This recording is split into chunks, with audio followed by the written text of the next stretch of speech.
Good morning, everyone. It's another Sunday morning.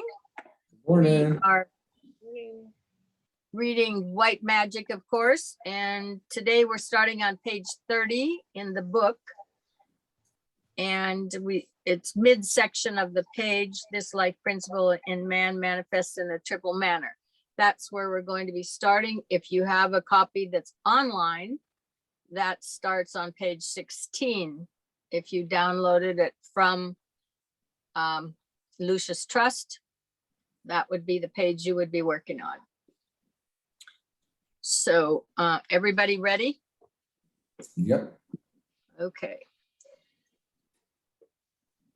This life principle in man manifests in a triple manner. As the directional will, purpose, basic incentive. That's number one. Let me stop for a minute already. We're always going to have 1, 2, and 3. Number 1 is going to relate to the will.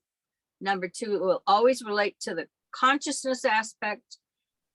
And 3 is the matter, in a sense. It's the union of the spirit and matter. So these books are not as difficult as you might think. Some people I've watched try to memorize this and get some concept of it.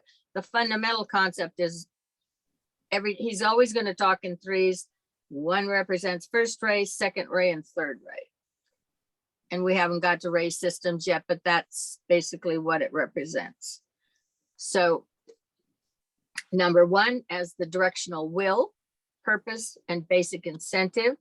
This is the dynamic energy which sets his being functioning, brings him into existence, fixes the term of his life, carries him through the years, long or short, and abstracts itself at the close of his life cycle. This is the spirit in man, manifesting as the will to live, to be, to act, to pursue, and to evolve.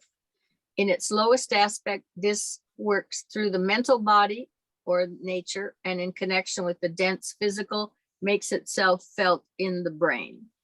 And this is also, is it for Eastern philosophy, Shiva? Which is the one that's the creator and the destroyer? Shiva. Shiva. Okay. That would coincide with Shiva. Okay. And it's the one that a lot of people don't understand because they don't understand why there should be a destroying aspect. Well, can you imagine how this planet could handle everybody who's ever been born all at the same time? Talk about overpopulation. Yeah. Although I had a brother-in-law who told me that there could be no such thing as reincarnation because there were only 144,000 souls. I've heard that somewhere. Yeah, so that was it.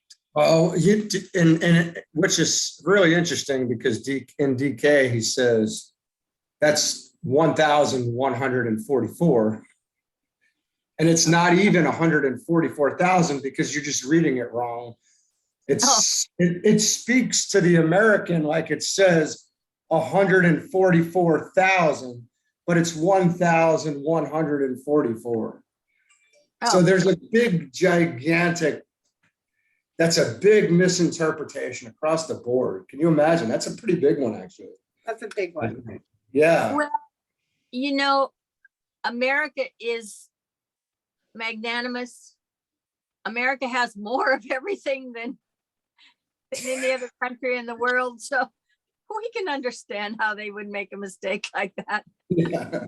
We just think big, right?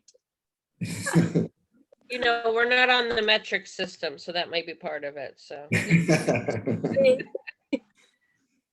So number 2, as the coherent force, and number 2 is consciousness. This is the union of spirit and matter, and when it sticks together, then we've created consciousness, literally.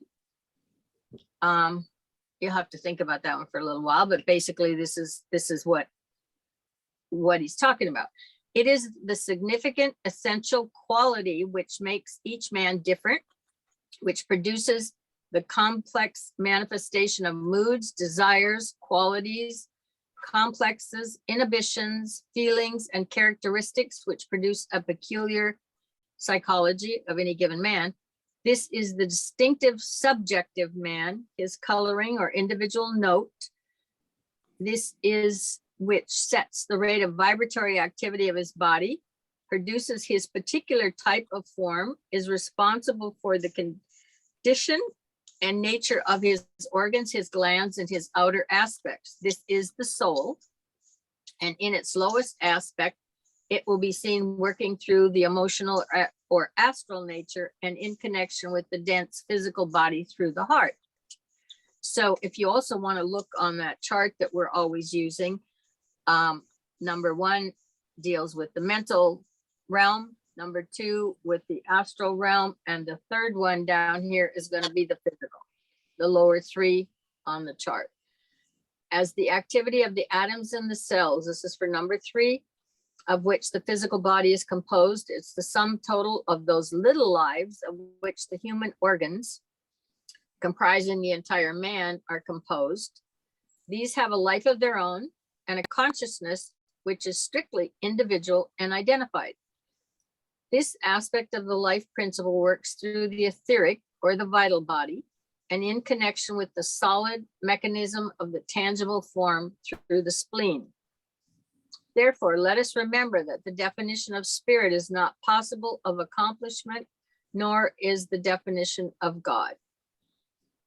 When one says that spirit is inexpressible, undefinable cause, the emanating energy, the one life, and the source of being, the totality of all forces, of all states of consciousness, of all forms, and the aggregate of life, and that which is actively manifested in that life, the self and the not self, force, and all that force motivates, one is in reality evading the issue, attempting the impossible and hiding truth behind the form of words.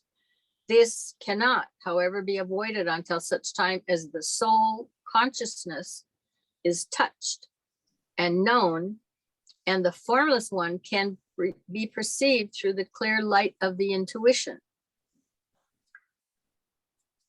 One of the first lessons we need to learn is that our minds, being as yet unresponsive to the hidden intuitions, makes it impossible for us to say with assurance that such a condition is this or that or the other.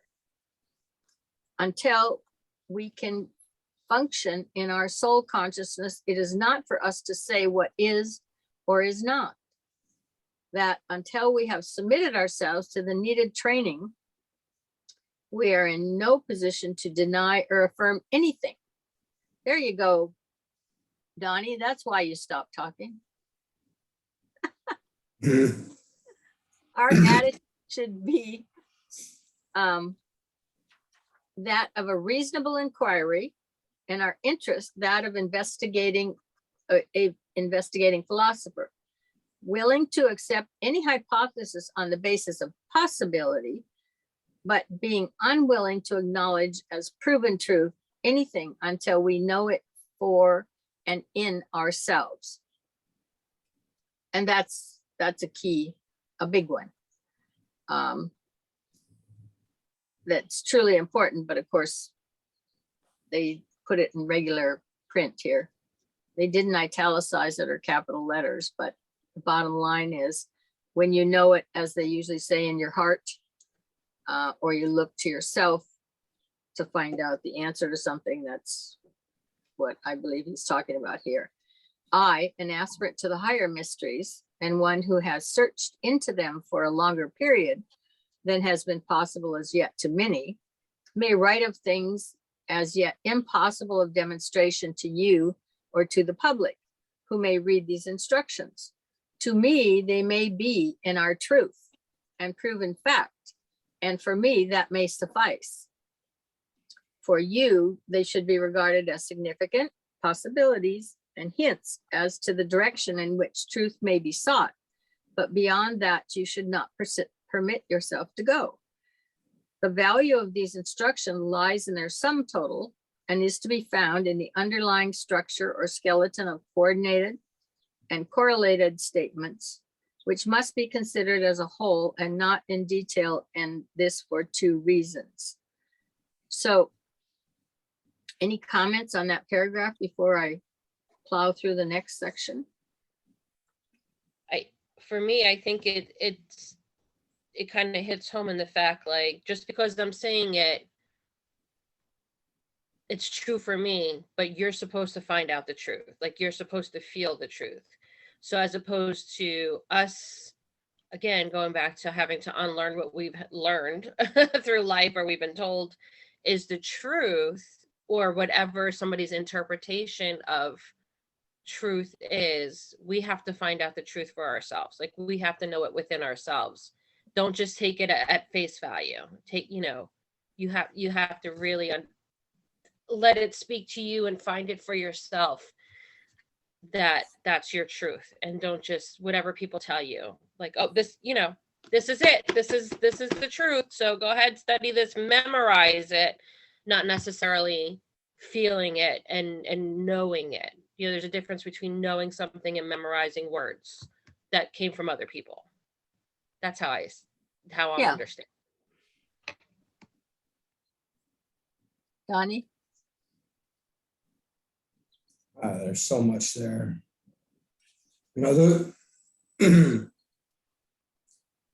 But somehow those people feel like they can still teach other people. There's something there that says they, in their brain, that they know something, but then you get to the point where you just don't know anything and you just have to shut up, I guess, and just listen for a while. I don't know. Part of I think DK says about when you stop talking is then you start to learn, because you turn inward and look for the answers, and they're there if you can reach them.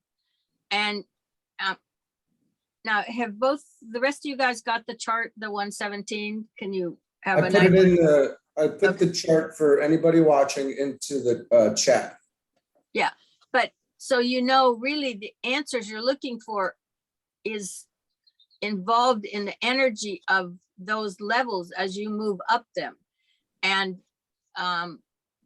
that's your own development. Literally, when you look at that chart and you look at the triangles and so on and so forth, and the little permanent atoms and all of this and that is your future.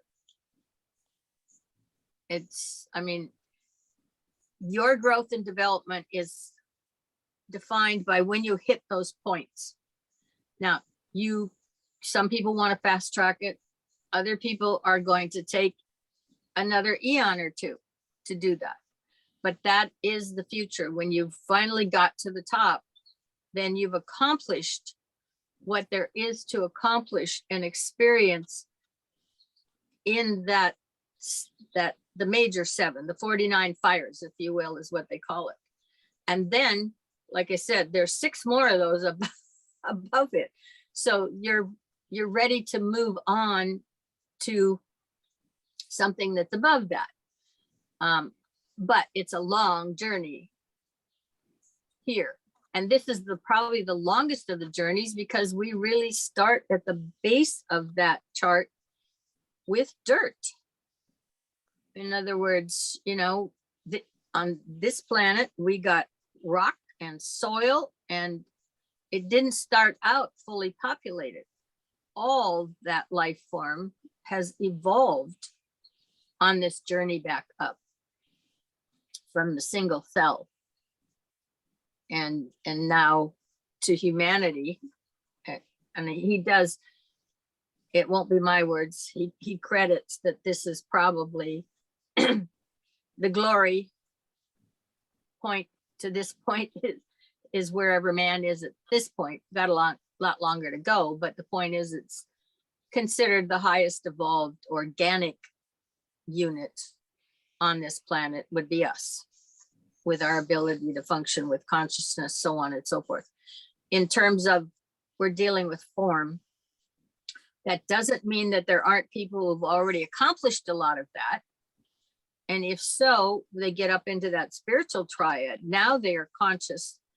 In fact, I had a note. So, you know, that's the big leagues for humanity, because now they have gotten to the point where they can be fully conscious and operate as a conscious unit without a body.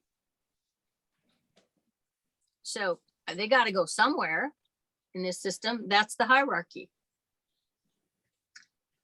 If they choose to come down and incarnate for whatever reason, yes, then they'll have one, but they do not need it. So I guess the biggest probably fear of death is that you're not going to be conscious. And you're going to lose that. You're going to lose all the experiences and capacities you have here. And that does occur until you have gotten up to making that conscious connection with the soul, which is the third initiation. All of that occurs. And after that, now you are working your way up to level number 4, you know, which is the midpoint, the Buddhic plane. And there you have consciousness, and it doesn't have to be attached to a physical form out of the lower 3 elements of mental, emotional, and physical matter. So,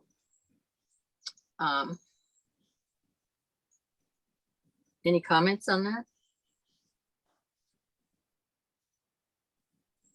No. Better tell me where I am again then, because I always lose my place.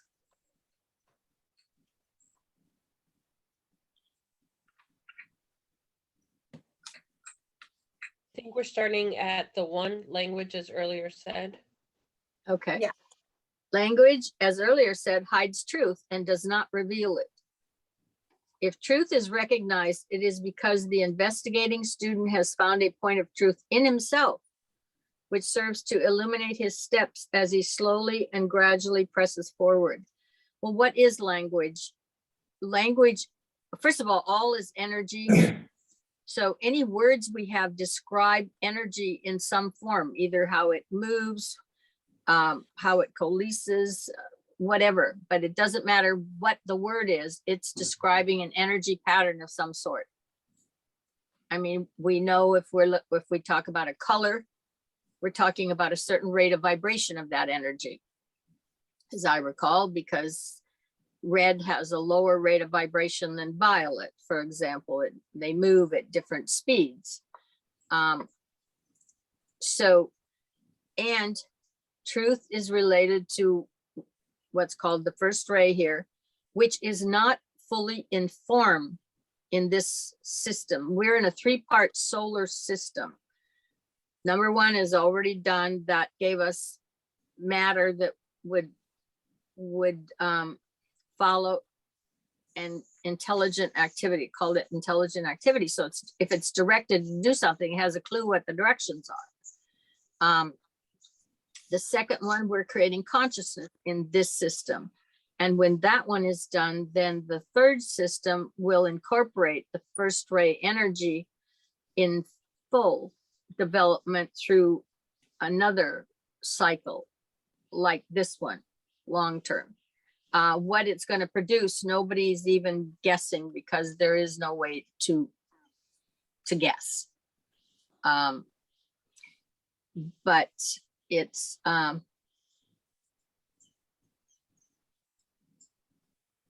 you know, yeah, that's going to be totally different than what we've got here. But the reason why you can't get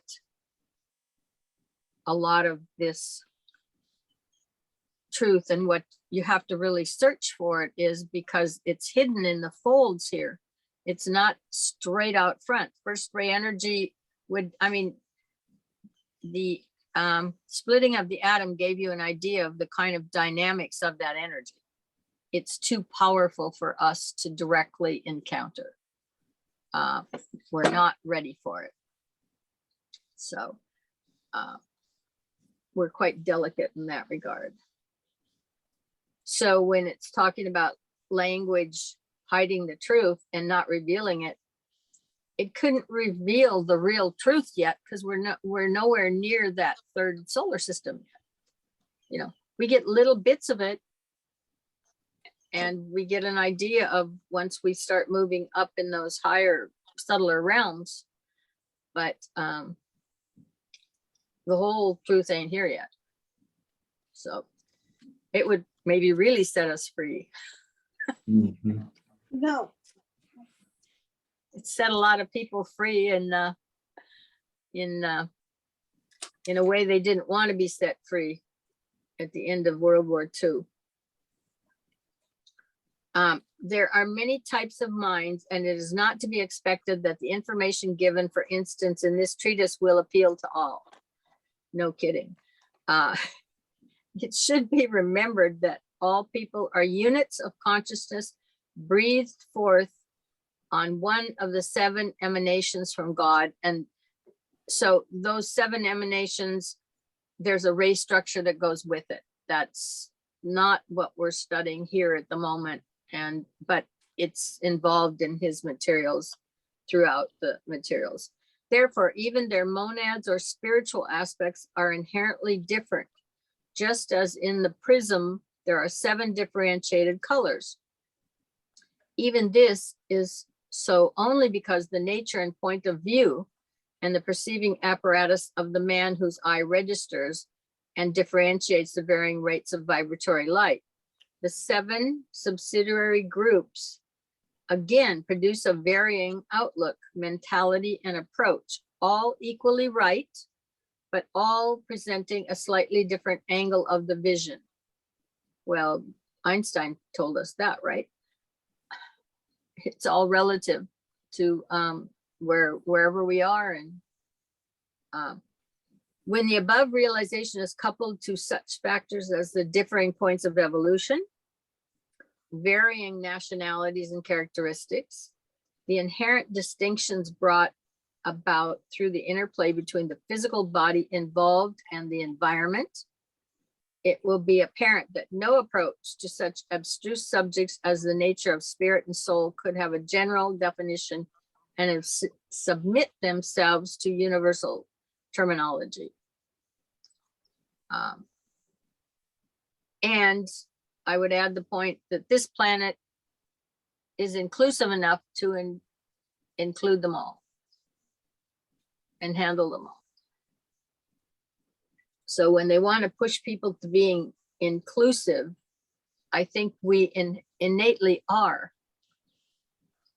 inclusive. We live on this planet. The planet was inclusive enough to include us. So we should be inclusive enough to make room for everybody else around here too. There are 2 angles or points of view from which the nature of the soul must be grasped. One is the aspect of the soul in relation to the 4th kingdom in nature, the human, and the other that of the subhuman kingdoms in nature, which, it must be remembered, are reflections of the higher 3. It should be borne in mind that the soul of matter, the anima mundi, is the sentient factor in substance itself. It is the responsiveness of matter throughout the universe and that innate faculty in all forms, from the atom of the physicist to the solar system of the astronomer, which produces the undeniable intelligent activity which all demonstrate. And so that 3rd ray is keyed to intelligent activity, by the way, as was the development of the first solar system. That was the product, was the capacity for there to be intelligent activity in matter.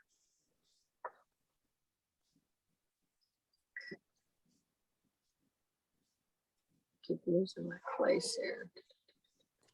It can be called attractive energy, coherency, sentiency, aliveness, awareness, or consciousness, but perhaps the most illuminating term is that of the soul, is the quality which every form manifests. And you will see him talk about that a lot in this book. You look for the quality. it is that subtle something which distinguishes one element from another, one mineral from another. And so if you were looking at it from that terms, obviously one element has certain qualities and another one may not, because it has different qualities. It's the intangible, essential nature of the form, which in the vegetable kingdom determines whether it's a rose or a cauliflower, an elm or a watercress shall come into being. It is a type of energy which distinguishes the varying species of the animal kingdom and makes one man different from another in his appearance, nature, and character. The scientist has tabulated, investigated, and analyzed the forms.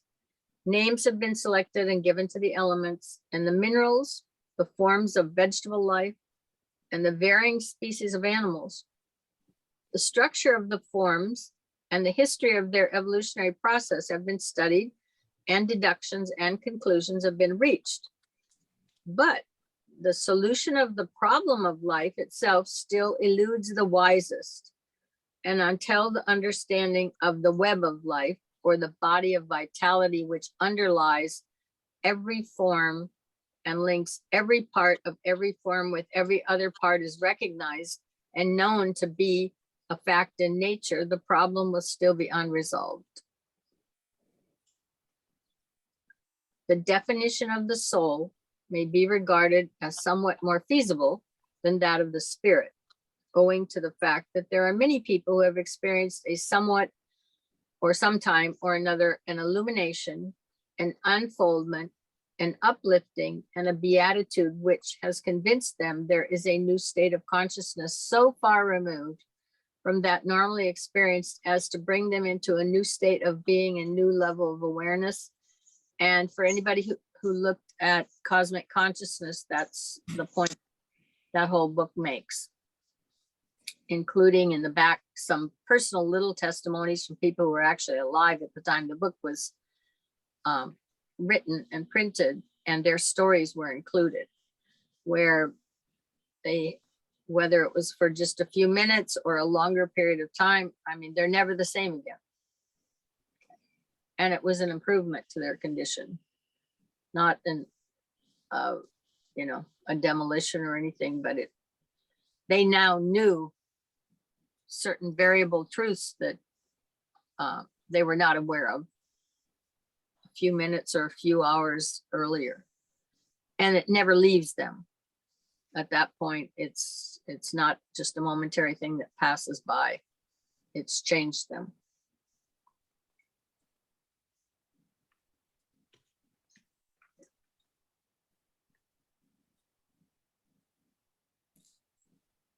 It is something felt and experienced and involved, that psychic expansion which the mystic has registered down the ages. And that's the astral plane. The mystic goes with the astral plane, and which St. Paul referred to when he spoke of being caught up in the third heaven and hearing things there which it is not lawful for men to utter. When hearing and sight on those levels are both producing registered experience, we have the occultist plus the mystic. And that's what he indicates, that eventually you move from the mystic to the occultist, which is you're moving from the emotional to the mental plane in that process also. There was a story in the Cosmic Consciousness book where the woman, and this would have been in the 1800s, somewhere late 1800s, probably, or 19, maybe the 1900s. Walt Whitman was around and so on and so forth. And so it was a group that kind of coalesced with him. She was telling her story, and she had come out, and they were in more rural areas. I think it was, a lot of them were in New England, I believe. And her plants and her flowers were all golden yellow. Because she was seeing in the etheric, she was seeing the etheric pattern of this, and it was that, you know, light. It was light It wasn't like solid gold or yellow, and she thought this was probably the burning bush that Moses saw that didn't burn. And that flashed in her mind, and she's probably has a pretty good chance of being accurate, because when he was up there, he moves into that realm and he sees in that realm. And then you see the etheric form. I don't know if any of you see it around people, the line of golden light. Usually when you're younger, it's reasonably easy to see if you kind of set your eyes like you're looking at something, and then you're still looking, but you're not focusing really. And there's a golden line, which is, I believe you would classify as the etheric. And then around humans, at least, and even other stuff, I think, there's a very light violet line of light that's right above it. And then for people who see auras with a lot of different colors, that extends out further. I guess my daughter sees that, from what I understand. She said she's a teacher, so she would see it in her students, but not necessarily understand what she was seeing, and so on and so forth. She didn't know what to do with it. She just has that vision or that capacity to see on those levels. But the etheric body, you generally, the eye now, for the most part, can see the outline of that. Not necessarily the golden etheric that's in there, that's now filled with substance, and matter, to a point where we see ourselves as a form, but the outline is there. And I oftentimes, when I look at the pictures of the earth from space, you've got that golden band of light around this planet also, and I don't think it's all just sunlight reflecting, but it could be. But in a human being, it's there, and it's actually there on wood. It's around anything. In other words, the wood's been cut and it's been made cabinets in your house or something like that, but there's still a line that's there. But it's just kind of throwing your eye off focus to a point where you're not really looking and connecting. Well, I'm seeing that piece of drapery over there with that piece of lace on it. You're not, you've moved past that, and you're just, anyway.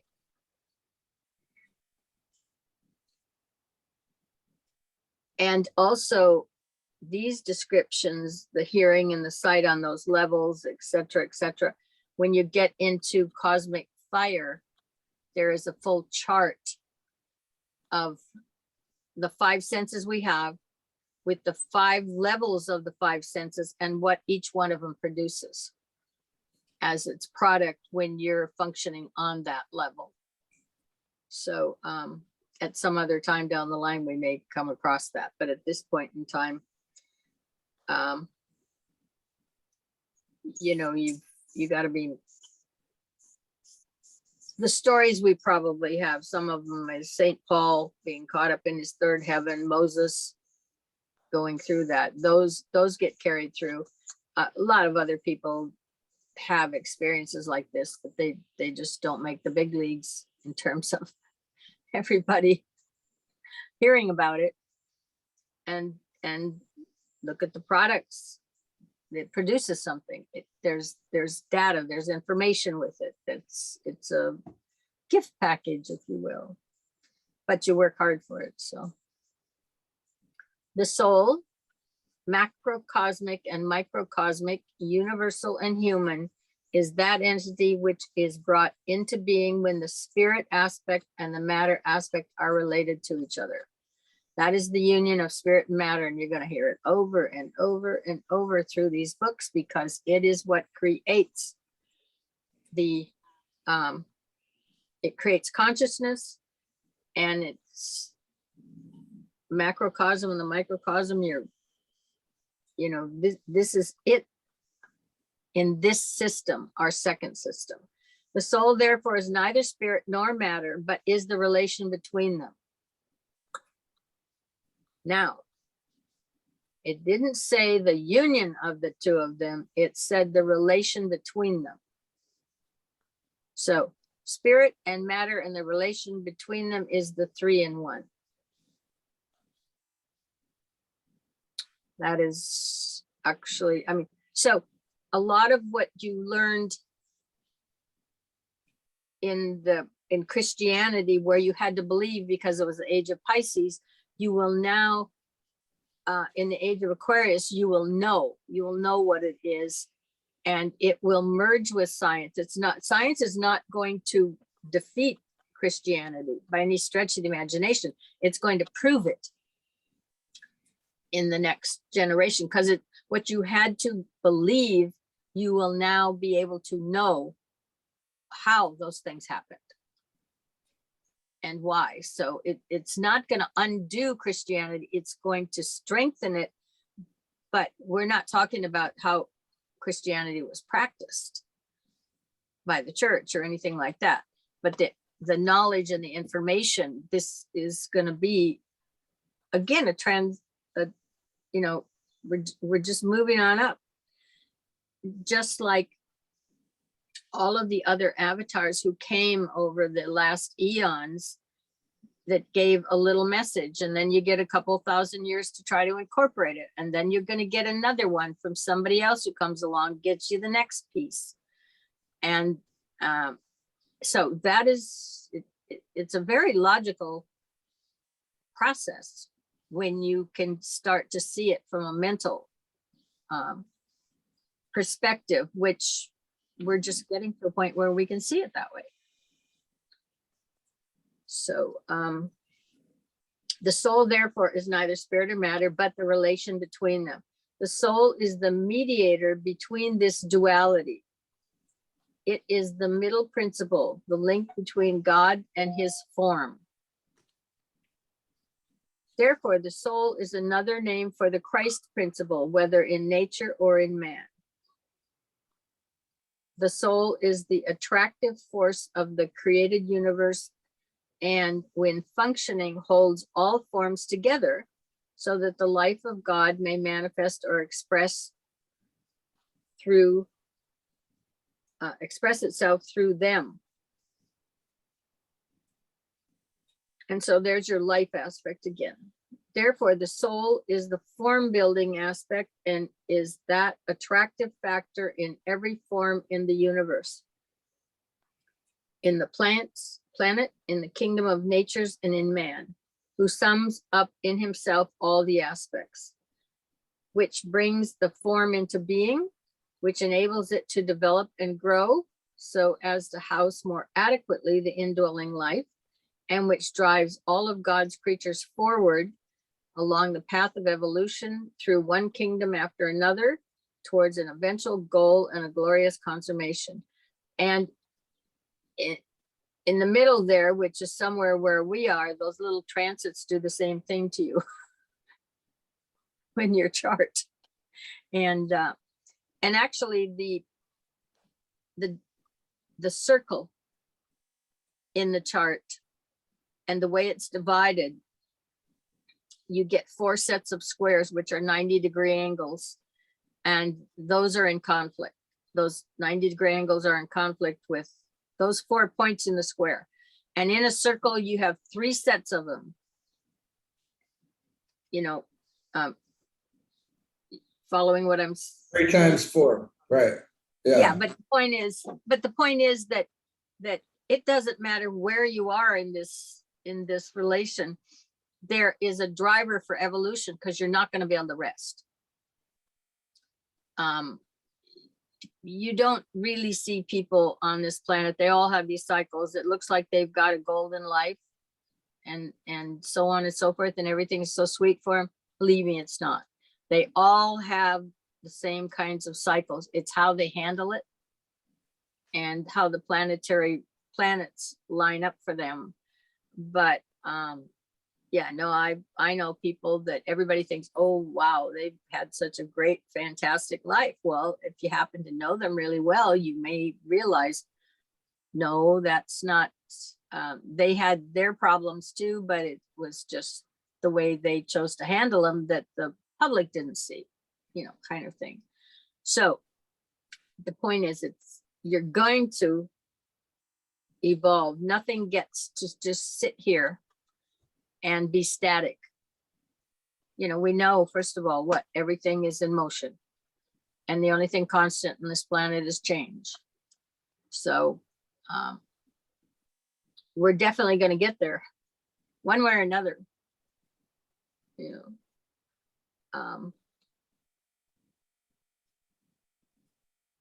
The soul is the force of evolution itself, and this was in the mind of St. Paul when he spoke of Christ in you and the hope of glory. So the soul is the force of evolution itself, and this was in the mind of Paul. This soul manifests differently in the various kingdoms of nature, but its function is ever the same.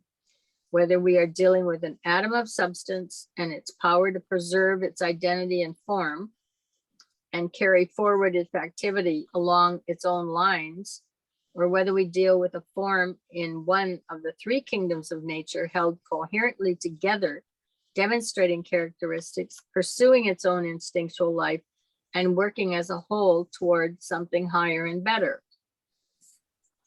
Therefore, the soul is that which gives distinctive characteristics and differing form manifestations.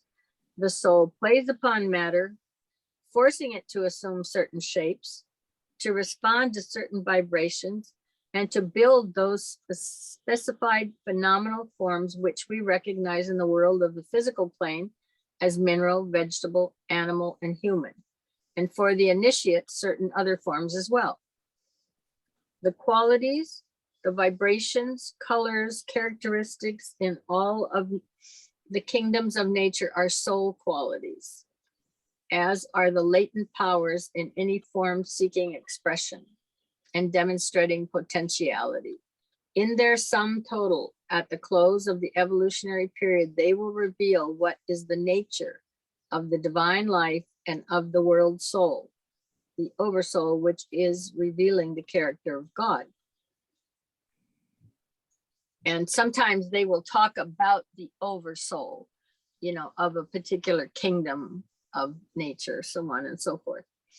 Therefore, the soul, through its qualities and characteristics, manifests as conscious response to matter, for the qualities are brought into being through the interplay of the pairs of opposites, spirit and matter, and their effect upon each other. This is the basis of consciousness. The soul is the conscious factor in all forms, the source of that awareness which all forms register, and of that responsiveness to surrounding group conditions which the form in every kingdom of nature demonstrates. Therefore, the soul might be defined as that significant aspect in every form made through this union of spirit and matter, which feels, registers awareness, attracts and repels, responds or denies response, and keeps all forms in a constant condition of vibratory activity. The soul is the perceiving entity produced through the union of Father, which is spirit, and Mother, which is matter. It is that which in the vegetable world, for instance, produces the response to the sun's rays and the unfolding of the bud. It is that in the animal kingdom which enables it to love its master, hunt its prey, and the unfolding and follow out its instinctual life.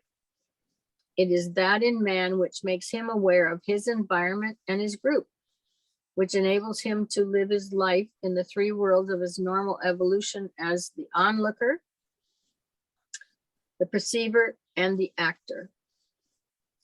This it is which enables him eventually to discover that this soul in him is dual, and that part of him responds to the animal soul, and part of him recognizes his divine soul. The majority, however, at this time will be found to be functioning fully as neither purely animal nor purely divine, but can be regarded as human souls. So you want to make a comment or two? Where does this fit in with your earlier teachings, your religious upbringings and patterns? Anybody got a comment?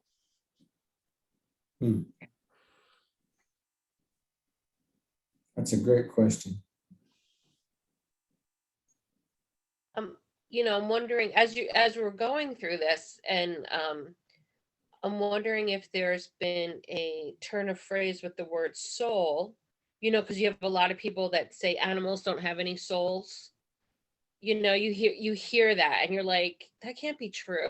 Like, they're living beings, and I know, Melinda, you're vegan, so I think you get where I'm saying with this, where there are those people who are just like, oh, and then they mistreat animals to the extent where it's like, oh, but they have no soul, so they don't matter. Even if so they didn't have souls, they still feel pain and suffering and sadness and comfort and joy and fear. Right. But that's somewhere down there. It's and I don't know if it just makes it easier on people to do certain things or to be a certain way, or for this planet to be dying the way that it's dying, where you're not connecting that word soul. What people, I think, are thinking of soul, they're thinking of like human consciousness. That. I just think some people just aren't there.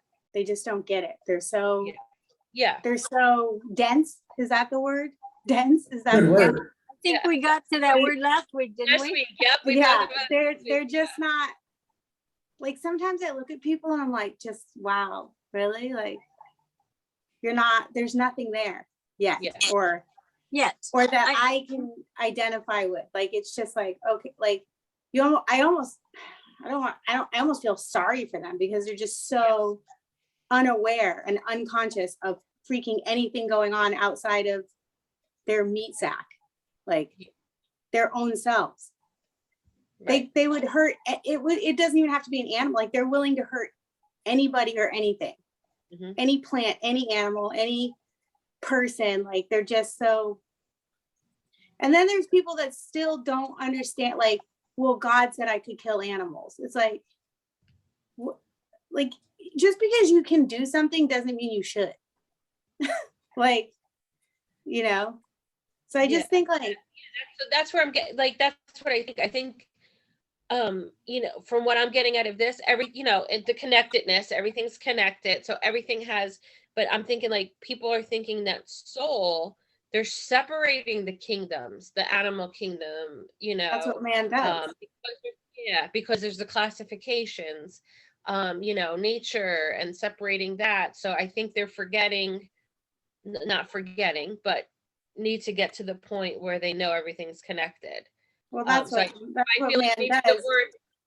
Our understanding of the word soul, I think, growing up, because some of this was, as I'm reading this, I'm like, well, that's not kind of how I remember being told, like, humans have whole souls. like you're really taught. And remember, we just read that language hides the truth.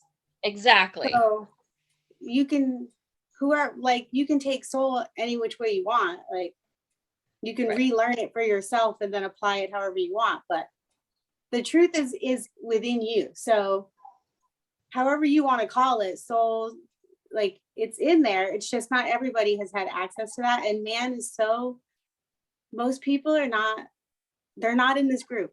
Like, you know what I'm saying? Like, so. Or at least they're not aware of this information. They're not aware. Yeah. They haven't been exposed, I guess. To it, or had the experience enough to even go, wait. Or they don't identify with it yet. Exactly. Yeah. Yeah, it definitely feeds on what we discussed last week. Like you said, Carla, you like that word dense. But as we're doing this, I feel like I'm unlearning our given definitions of words. Right. Like, it's having to look at the word soul as something different, look at the word matter as something different. It's just a change in context. And it opens your world, maybe makes it a little larger. Yeah, a whole lot of lights are turning on.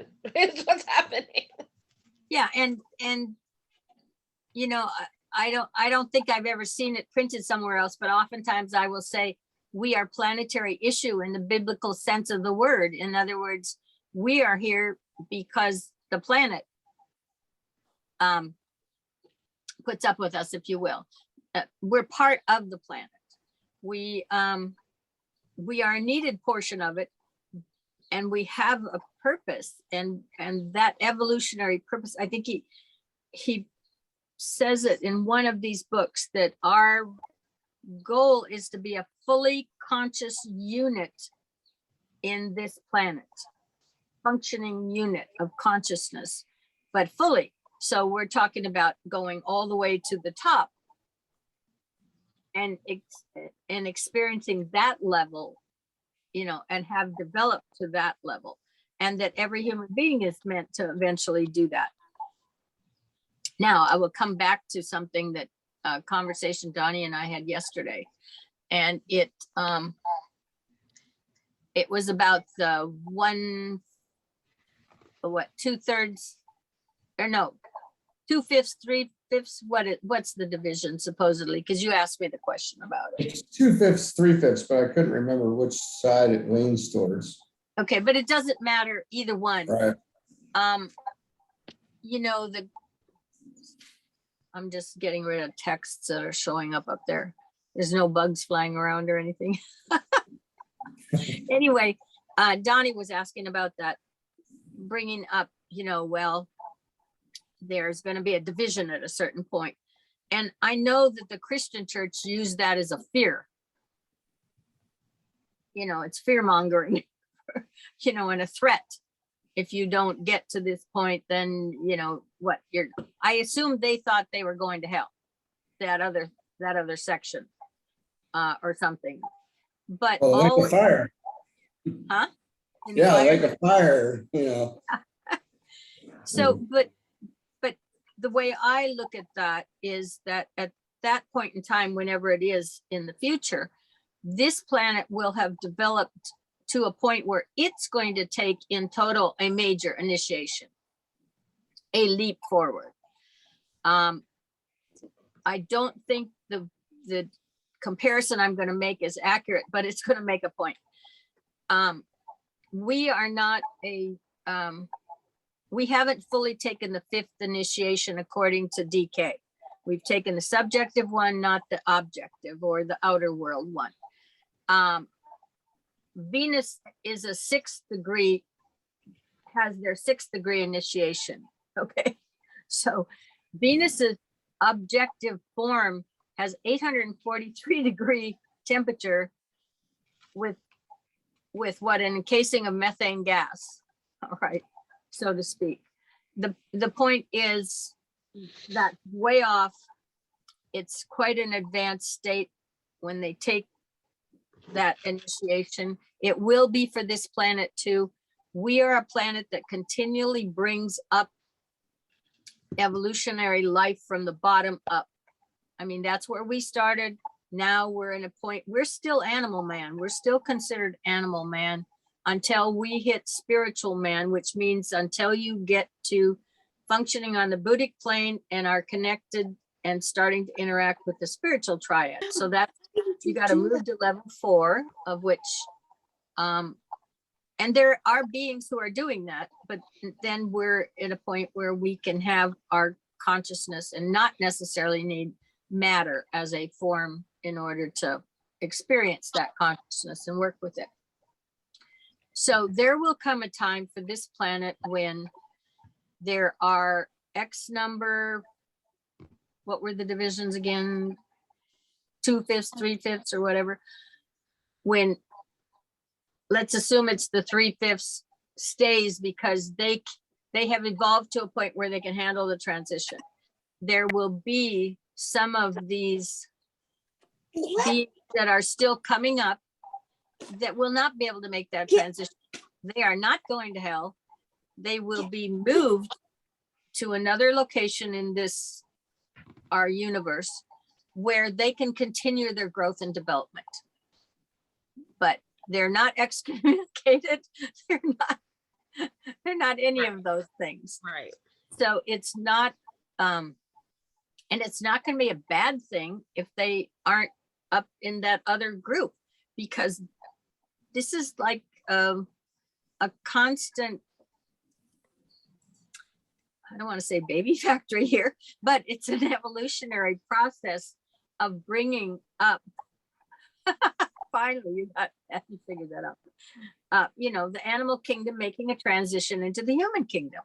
And that's all that is. But that was used as a major threat and Yes. fear in the Christian church because, well, they couldn't teach this because then they'd have no handle on the people at all. You can do it yourself project. So the last 2,000 years, how many of them would have got on the bandwagon? You know, and actually, if you read history, they didn't get on the bandwagon anyway until very late, probably the 1800s, before there was really a practical application of what we now think as Christianity and morality and so on and so forth. It wasn't there. First of all, they were never even allowed to read the book. And most of them joined because that was the way that you got into the guild. You became part of the community. If you joined in name only, just to get the benefits of the society for the most part. So anyway, but anyway, I wanted to make that conversation that we had about the 2/5 and the 3/5, and none of them are going to hell. Good to know. Yeah. I'm going to be right back. I just had to go pick up my daughter across the street real quick. So I'll be right Sure. back. Yeah, we can take a little break too. Yeah, it's time for a break. So we'll call it here. Okay. What page was this? We're on 34, 35. Yeah, 35.